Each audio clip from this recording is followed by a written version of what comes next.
নমস্কার বন্ধুরা, আজকে যে বিষয়টি নিয়ে আমি আলোচনা করব তা হচ্ছে অপমান। কখনো কি অপমানিত বোধ করেছেন বা নিজের অজান্তেই কাউকে অপমান করেছেন? তাহলে এই ভিডিওটি আপনার জন্য। অপমান বুঝবেন কি করে?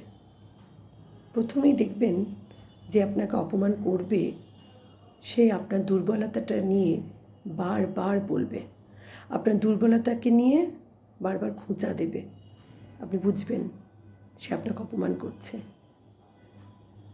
আবার যদি দেখেন যে কেউ আপনার আত্মবিশ্বাসকে ছোট করছে বা আপনার বিশ্বাসটাকে গুঁড়িয়ে দুমড়ে দিয়ে তার বিশ্বাসকে প্রতিষ্ঠা করতে চাইছে, বুঝবেন সে আপনাকে অপমান করছে। আবার যদি দেখেন যে কেউ অনবরত অন্যের সাথে আপনাকে তুলনা করে ছোট করে যাচ্ছে, বুঝবেন আপনি অপমানিত হচ্ছেন।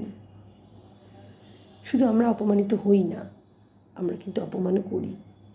এমনটা কি আপনিও করে থাকেন কিংবা আপনিও হয়ে থাকেন? যদি করে থাকেন তাহলে সতর্ক হন, নিজেকে শুধরে নিন। আর যদি অপমানিত হয়ে থাকেন তাহলে বলবো আজকেই তার প্রতিবাদ করুন। ধন্যবাদ।